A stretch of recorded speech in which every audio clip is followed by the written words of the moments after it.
வணக்கம், நான் உங்கள் நெடுமாறன் ராஜாங்கம். என்ன தம்பி இந்த பக்கம் அப்படின்ற அளவு தான் இந்த வீடியோ செம்ம டிலே. ஏன் இந்த டிலே அப்படின்னு சொல்லிட்டு பார்த்தோம்னா, எங்க எடிட்டர் வந்து கிளம்பி போயிட்டாரு ஊருக்கு. ஸோ அதனால வந்து இந்த delay. Okay, end of the day வந்து இதை நான் உங்ககிட்ட பேசணும் அப்படின்னு சொல்லிட்டு முடிவு பண்ணது என்னன்னா, ஆஃப்டர் த டிராகன், அதாவது டிராகனுடைய ட்ரைலர் வந்த உடனே ஒரு பெரிய டிஸ்கஷன் வந்து ஏற்படுத்துச்சு. எந்த மாதிரினா, ஒருத்தர் வந்து சப்போர்ட், இன்னொரு வந்து அகேன்ஸ்ட். என்னடா இதெல்லாம் என்ன குளோரிஃபை பண்றீங்க, அரியர் வைக்கிறது, தம் அடிக்கிறது, சரக்கு அடிக்கிறது, ஒரு பொண்ணு இது பண்ணிட்டு அப்புறமா எப்படி பெரிய இந்த மாதிரிலாம் குளோரிஃபை பண்ணாதீங்க அப்படின்னு சொல்லிட்டு ஒரு தரப்பு. இன்னொரு பக்கம் தரப்பு வந்து பார்த்தீங்கன்னா, படம் வரட்டும் கொஞ்சம் பொறுத்திருந்து பார்ப்போம் அப்படின்னு சொல்லிட்டு சொன்னாங்க. ஆக்சுவலாக அதில் நான் வந்து ஃபர்ஸ்ட் தரப்பு தான். உண்மையாலே ட்ரெய்லர் பார்த்துட்டு எனக்கு கொஞ்சம் காண்டாக தான் இருந்துச்சு. எனக்கு அப்போத்துலேருந்தே ஒன்றே ஒன்று தான் தோணிட்டு இருந்துச்சு. ஓமை கடவுளே அப்படின்னு சொல்லிட்டு ஒரு படம் டைரக்ட் பண்ண ஒரு டைரக்டர், அவரையே இந்த மாதிரி ஒரு படத்தை எடுக்கிறாரு அப்படின்ற ஒரு எனக்குள்ள ஒரு பயங்கர ஒரு கேள்வி இருந்துகிட்டே இருந்துச்சு. அந்த பெருசா இன்டர்வியூலாம் பார்க்கல. நான் பார்த்த ஒரே ஒரு இன்டர்வியூ, அதாவது டைரக்டர் அஸ்வந்த் மாரிமுத்து அவர்களுடைய ஒரே ஒரு இன்டர்வியூனா நான் பார்த்தது வந்து விஜய் சித்து விலாக்ஸ்ல அவர் பண்ண அந்த ஃபன்னான வீடியோ தான். அதுலயுமே நாங்க வந்து 10% தான் காமிச்சிருக்கோம். படம் கதை இருக்கு, வேற ஒன்று இருக்கு அப்படின்னு சொல்லிட்டு. ஸோ இந்த பக்கம் வந்து விஜய் சித்துலயே வந்து டான்னு போட்டு பயங்கரமா வந்து கலாய்ச்சிட்டு இருந்தாங்க. பட் படம் பார்த்து முடிச்சுட்டு அப்புறமா மெயினா படத்துல என்னால எங்கிருந்து உட்கார முடியல அப்படின்னு சொல்லிட்டு பார்த்தோம்னா, மிஷ்கின் வந்து நிப்பாரு அந்த அட்மின் பிளாக். அந்த அப்படி ஐடின் கார்டு எடுத்து, என்ன 43 ஒரு 5 சேர்ந்தா எவ்வளோ, 48, நான் வந்து எனக்கு இது தேவையே இல்லை, டிகிரி சர்டிஃபிகேட்டே தேவையில்ல அப்படின்னு சொல்லிட்டு ஐடி கார்டு தூக்கி போட்டு நம்ம பிரதீப் ரங்கராஜன் வந்து அப்படி கிராஸ் பண்ணி போவாரு. அதுல இருந்து என்னால வந்து மறுபடியும் மிஷ்கின் சார் வந்து அவருக்கு வந்து ஃபவுண்டேஷன் ஸ்ட்ராங்கா இருக்கணும் அப்படின்னு சொல்லிட்டு அந்த டயலாக் வர வரையும் என்னால வந்து அப்படியே என்னடா போகுது அப்படின்ற மாதிரி தான் உட்காந்துருந்தேன். பட் அது நிறைய இடத்துல வந்து அந்த பிரேக்கப் டைம்லயே ஆகட்டும், ஏன் அவன் வந்து பிரேக்கப் பண்ணிட்டு போறான் அப்படின்றது ரீசன் வந்து ஓகே, அது வந்து காலேஜ் டைம்ல அது நல்லா இருக்கும், ஒரு கெத்தா அப்படி சுத்துறதுக்குலாம் வந்து நல்லா இருக்கும். பட் லைஃப்னு வந்துட்டா நம்ம வந்து சக்சஸ் பண்ணணும், இல்லைன்னா நமக்கான ஒரு செட்டிலான ஒரு லைஃப் வந்து இருக்கணும், அட்லீஸ்ட் ஒரு சேஃப்டியான ஒரு லைஃபாவது இருக்கணும் அப்படின்னு சொல்லிட்டு எதிர்பார்ப்பது தப்பு இல்லை அப்படின்னு சொல்லிட்டு அவங்க ஆள் வந்து பிரேக்கப் பண்ணிட்டு போகும் ஒரு பக்கம். இன்னொரு பக்கம் லைஃப்ல தோத்துட்டேன் அப்படின்றத இவர் எதையாவது பண்ணி ஜெயிக்கணும் அப்படின்னு சொல்லிட்டு ஒரு பக்கம் ட்ரை பண்ணிட்டு இருப்பாரு. அதே சமயத்துல ஃப்ரெண்ட்ஸ் எல்லாருமே நிறைய வந்து அட்வைஸ் பண்ணுவாங்க. அதாவது 4 வருஷம் இன்ஜினியரிங் அரியர் இல்லாம முடிச்ச எங்களுக்கே வந்து கம்பெனியில கூப்பிட்டு அவ்வளோ அடி அடிக்கிறான் அப்படின்னு சொல்லிட்டு நம்ம சித்துவண்ணன் வந்து ஒரு டைலாக் வந்து சொல்லுவாரு. இப்படி போயிட்டு இருக்கும். அங்கங்க வந்து ரியாலிட்டி லைஃப் உடைய டைலாக்ஸ் வந்து வந்துகிட்டே இருக்கும்.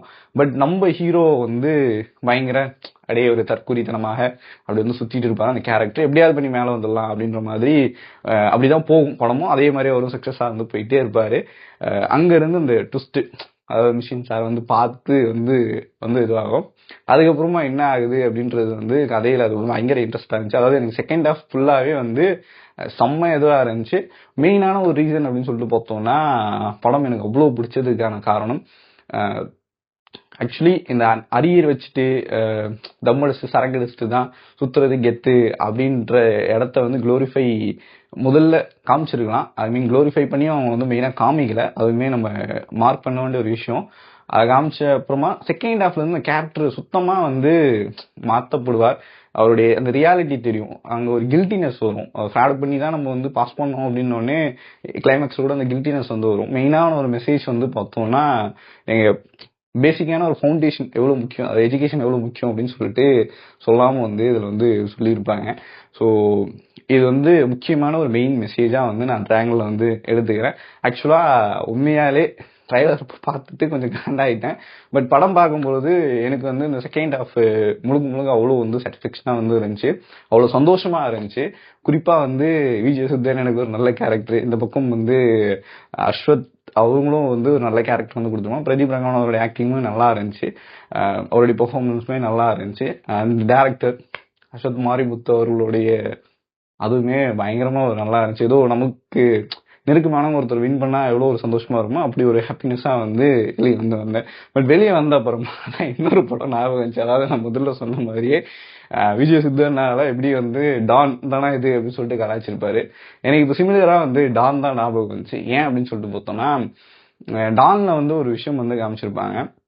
அதாவது அப்பா கஷ்டப்பட்டு பையனை வந்து இன்ஜினியரிங் படிக்க வைப்பாரு. நம்ம ஆள் வந்து அரியெல்லாம் வச்சுட்டு சும்மா ஜாலியா வந்து சுத்திட்டு இருப்பாரு. டேலண்ட் கண்டிப்பா வந்து டேலண்ட் அவங்களுக்கு பிடிச்சது ஒன்று தான் நம்ம வந்து பண்ணணும் அப்படின்றது வந்து கரெக்டான ஒரு விஷயம் தான். பட் உளவியலா இது இந்த மாதிரி, அதாவது நான் சொல்றது டான் மாதிரியான ஒரு படத்துல எதுவுமே பெருசா எந்த ஒரு ப்ரிப்பரேஷனுமே இல்லாம அதுக்காக எந்த ஒரு பெரிய ஹார்ட் ஒர்க்குமே பண்ணாம அப்படியே வந்து ஏதோ ஈஸியா போற மாதிரி வந்து வின் பண்ற மாதிரி வந்து காமிச்சிருப்பாங்க படத்துல. பட் ரியல் லைஃப்ல அதாவது இருக்கக்கூடிய நான் கேரக்டர் பேசுற சிவானந்தம் பண்ண அந்த சிபி கேரக்டருக்கும் ரியல் லைஃப்ல கார்த்திகேயனுடைய அந்த ஒரு இது இருக்கு பாத்தீங்களா, அதை வந்து ஃபிக்ஸ் பண்ணவே முடியாது.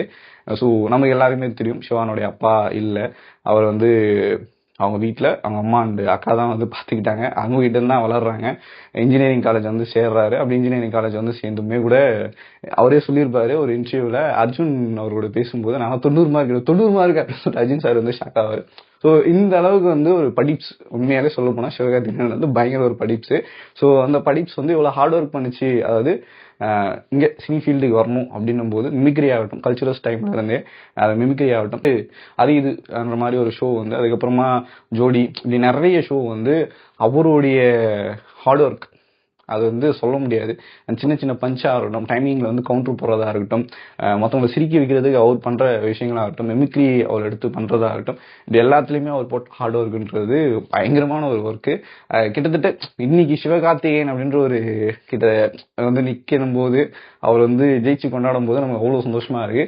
அதுக்காக அவர் போட்ட ஹார்ட் ஒர்க்ன்றது வந்து சாதாரண உழைப்பே கிடையாது. அப்படி ஒரு உழைப்பை வந்து போட்டிருப்பாரு. பட் எனக்கு டான் படம் பார்த்து காமெடியெல்லாம் ரசிச்சு சிரிச்சிருந்தாலுமே நம்புற மாதிரியா இருக்கு அப்படின்ற மாதிரி தான் இருக்கும். என்ன அப்படின்னா ரியல் லைஃப்ல அந்த மனுஷன் போட்ட ஹார்ட் ஒர்க்ன்றது வந்து டோட்டலா வேற. பட் ஒரு படத்துல குளோரிஃபை பண்ண காட்சிகள்ன்றது வந்து வேற. மேபி சொல்லலாம் ரியல் லைஃப்ல வந்து இப்படிதானே இருக்காரு, நீங்க ஏன் இப்போ இதை பத்தி பேசுறீங்க அப்படின்னு சொல்லிட்டு. பட் டேக் அவே அப்படின்ட்டு ஏதோ ஒரு படம், ஏதோ ஒரு நம்ம வந்து காணல பார்ப்போம், இல்லைன்னா ஏதோ ஒரு சோகத்துல ஒரு படத்தை பார்ப்போம், இல்லை அப்படின்னா ஒரு ஜாலிக்காக ஒரு படத்தை பார்ப்போம், ஏதோ ஒரு கதையை சொல்றாங்க நான் கேட்பேன் அப்படின்னு சொல்லிட்டு நம்ம வந்து ஒரு படத்தை பார்ப்போம். அப்படி எந்த படம் பார்க்கும் பொழுதுமே அந்த படத்துல இருந்து ஒரு டேக்அவே வந்து நமக்கே தெரியாம வந்து நம்ம வந்து எடுத்துப்போம். ஓகே, இதுதான்டா லைஃப், இதுல இருந்து இப்படிதானா நம்ம மாறுவோம் அப்படின்னு சொல்லிட்டு எடுத்துப்போம். அப்படி பார்க்கும் பொழுது அதாவது டிராகன் ட்ரைலரை நம்ம வந்து பயங்கரமா வந்து வச்சு செஞ்சோம். அதுக்கான காரணம் என்ன அப்படின்னு சொல்லிட்டு பார்த்தோம்னா, அந்த ட்ரைலர் அவ்வளோ மோசமா இருந்தது அப்படின்னு ஃபீல் ஆச்சு. அதனாலதான் நம்ம வந்து கேள்விகள் கேட்டோம். நிறைய கேள்விகளும் வந்து இருந்துச்சு. பட் படம் வந்த அப்புறமா நம்ம வந்து பாராட்டியே ஆகணும், அந்த படம் வந்து அப்படி இருந்துச்சு. இப்போ டான் எனக்கு இங்கதான் வந்து பிரச்சனையாவே மாறுது அப்படின்னு சொல்லிட்டு சொல்லுவேன். அதுல வந்து ஒரு அரியர் கிளியர் பண்ணிற மாதிரி காமிச்சிருந்தாலும், அதெல்லாம் கடைசி டைம்ல இது பண்ணியிருந்தாலும், ஏதோ ஒரு பாயிண்ட்ல வந்து ஸ்டடீஸ் தானே அது உண்மை இல்லை அப்படின்ற மாதிரி பல இடங்கள்ல வந்து குளோரிஃபை பண்ணப்பட்ட மாதிரி தான் வந்து இருந்துச்சு. ஸோ அந்த தொடர்ச்சியில டான் வந்து நம்ம வந்து பேசியே ஆகணும். அப்படிதான் பாக்குறேன். பேசிக்கா இங்க வந்து நிறைய சிக்கல் இருக்கு. இன்னைக்கு சமகால அரசியல் நம்ம வந்து பார்க்கும் பொழுது நம்மள வந்து ஹிந்தி படிக்க சொல்லி கட்டாயப்படுத்திட்டே இருக்காங்க. எதுக்குடா ஹிந்தி படிக்கணும்னா, நீங்க பானிபூரி போய் சாப்பிட வேணாமா, நாங்க போற டாக்ஸி டிரைவருக்கு புரிய வேணாமா, நீங்க போகும்போது நார்த் இந்தியாவுக்கு அவங்களுக்கு பேசி புரிய கன்வின்ஸ் பண்ணல, இல்லைன்னா யாராவது நீங்க கேர்ள்ஸ் வந்து ரோட்ல பெண்கள் நடந்து போகும்பொழுது வந்து பாத்தீங்கன்னா தனியா நடந்து போறாங்க அப்படின்னா ஒரு 4 பேர் வந்து ரேப் பண்ண வரலாம். இப்ப கெட்ட வார்த்தையெல்லாம் திட்டி நீங்க வந்து உங்களை தற்காப்பத்துக்க வேணாமா அப்படின்னு சொல்லிட்டு சம்மந்தம் இல்லாம பேசுறேன். நான் இங்கிலீஷ் படிச்சுட்டு போய் கூகுள்ல வேலை பாக்குறேன், இல்ல அமெரிக்காவுக்கு போறேன், துபாய்க்கு போறேன், எங்கன்னா போகடா அப்படின்னா நீங்க ஹிந்தி படிச்சாதான் இங்க வந்து நீங்க முன்னேற முடியும் அப்படின்னு சொல்லிட்டு நம்ம கிட்ட கேட்டுட்டாங்க. அதாவது முன்னேற்றம் அப்படின்னா ஐ திங்க் அவங்க எப்படி நினைக்கிறாங்க அப்படின்னா, இப்போ நீ நார்த்ல இருந்து வந்து அங்கிருந்து வந்து இங்க மெட்ரோ வேலையிலையும் இன்னும் பல அந்த மக்கள் வந்து கஷ்டப்பட்டு இருக்காங்க இல்லையா, ஸோ அதுதான் முன்னேற்றம் அப்படின்னு சொல்லிட்டு அவங்க நினைக்கிறாங்கன்னு நினைக்கிறேன். இந்த கேள்வியுமே நம்ம வந்து இந்த மக்களை பார்த்து இது பண்ண முடியாது. இந்த மக்களை இப்படியே வச்சுட்டு இருக்காங்கன்னா அந்த சிந்தனையை வந்து நம்ம அடிச்சு உடைக்கணும். அந்த சிந்தனையை தான் நம்ம வந்து கேள்வி கேட்கணும். ஸோ அதே மாதிரிதான் படத்துலையுமே இப்படி ஏற்பட்ட ஒரு சிந்தனை, ஒரு ஹீரோவை அவருடைய அந்த ஹீரோயிசத்தை காமிக்கிறதுக்கு கெத்து அப்படின்னு பண்ற பல விஷயங்கள்ல இந்த அரியர் வச்சா கெத்து, சரக்கு அடிச்சா கெத்து, தம் அடிச்சா கெத்து அப்படின்ற அந்த ரூட் பாய்க்காக இப்படி எல்லாம் காமிக்கிறாங்க. மேபி இது பிற்காலத்துல பெரிய பிரச்சனையா வந்து ஆகலாம். பட் டிராகன்ல இது பெரிய அளவுக்கு வந்து குளோரிஃபை பண்ணப்படல அப்படின்றது எனக்கு பெரிய சந்தோஷமா இருந்துச்சு. பட் அந்த மாதிரி அதாவது எனக்கு டான் தான் உடனே ஞாபகம் வருது. ஸோ டான் மாதிரி ஒரு படத்துல இத அந்த ஃபர்ஸ்ட் ஹாஃப்ல ஒரு இது பண்ண விதமும் சில விஷயங்கள் வந்து அப்படியே போற போக்குல அப்படி கடந்து போற மாதிரி இருக்கும். பட் ரியலாவே ஒருத்தர் வந்து சினிமா ட்ரை பண்றாங்க அப்படின்னும் பொழுது அவங்களுக்கு இருக்கிற அந்த பிரச்சனை அப்படின்றது நமக்கு தெரியும். மேபி சில வீடியோக்கள் வந்து நீங்களே பார்த்துருக்கலாம். அந்த வீடியோக்களில் வந்து நான் சினிமாவுக்கு வந்து ஒரு 10-20 வருஷமா ட்ரை பண்ணேன். பட் பெரிய அளவுக்கு வரல. இப்போ வந்து நான் இந்த மாதிரி பார்த்துட்ருக்கேன், இந்த வேலையை பார்த்துட்ருக்கேன் அப்படின்னு சொல்லிட்டு சொல்லுவாங்க. நிறைய பேர் வந்து சினிமாவுக்கு ஸ்கூல் முடிச்சுட்டு வந்து பார்த்து இப்போ சக்ஸஸ் ஆகிருக்கணும் இருக்காங்க. பட் அதில் இன்னொரு சைடு இருக்கு இல்லையா, நம்ம ஒரு பக்கத்தை மட்டும் பார்க்கக்கூடாது. சக்ஸஸ் பக்கத்தை மட்டுமே பார்க்கக்கூடாது, ஃபெயிலியர் பக்கத்தை திருப்பி பார்க்கணும். அப்படி பார்க்கும்பொழுது அவங்க வந்துட்டு அவங்களுக்கான சரியான அந்த எஜுகேஷன் இல்லாததுனால இன்னைக்கு ஏதோ ஒரு வேலை சினிமாவில் ஜெயிச்சுக்கணும் அந்த வெறி அந்த கனவோட ஏதோ ஒரு வேலைக்கு போயிட்டு அவங்களுடைய லைஃப்பை தொலைச்சிட்டு வந்து நிற்கிறது அப்படின்றது வருத்தத்துக்கூடியதாக இருக்கும். பட் அதெல்லாம் நம்ம வந்து என்ன பண்ணுவோம் அப்படின்னா, ஒரு ரீல்ஸில் வந்து நம்ம வந்து க்ளோரிஃபை பண்ணி பார்த்தீங்களா ஒரு சினிமாவுக்காக இத்தனை வருஷம் இப்படி பண்ணிட்டேன், அதெல்லாம் ஒன்றும் தியாகம்லாம் கிடையாது. ஆக்சுவலாக ஒரு லைஃப் வந்து மோசமாயிருக்கு. அப்போ நம்ம என்ன பண்ணணும்னா எஜுகேட் பண்ணணும். நீங்கள் படிச்சிருந்தீங்கன்னா சைடில் மேபி நீங்கள் நிறைய பேருக்கு வந்து இந்த ஆப்பர்ச்சுனிட்டிஸ் வந்து இருந்திருக்கும். அவங்களுக்கு பிடிச்ச ஒரு விஷயமா வேற ஒன்று இருக்கும். பட் வேற ஒன்று கட்டாயத்துக்காக வந்து வேலை பார்த்துட்டு இருப்போம். ஸோ இந்த கட்டாயத்துக்காக வேலை பார்க்குற இடம் வந்து நம்மளுடைய பொருளாதார சூழ்நிலையால் வந்து அது வந்து நகர்ந்துட்டு இருக்கும். பட் அதிலிருந்து நம்ம இதுக்கு வரணும், நமக்கு பிடிச்ச மாதிரி ஒன்றத்தை பண்ணணும் அப்படின்னா ஏன்னா மணி நமக்கு வந்து மெயின் திங்காக இருக்கும். ஸோ அதை பண்ணிட்டு தான் இதில் வந்து இறங்க முடியும். ஒரேடியாக எகிரி குதிச்சு வர முடியாது. இதெல்லாம் யோசிச்சு பிளான் பண்ணணும்னா நமக்கு ஒரு அட்லீஸ்ட் நமக்கு ஒரு நாலேஜ் தேவை. அந்த நாலேஜ் எங்கேருந்து வருதுன்னா படித்தாதான் வரும். திருப்பி அதுதான்.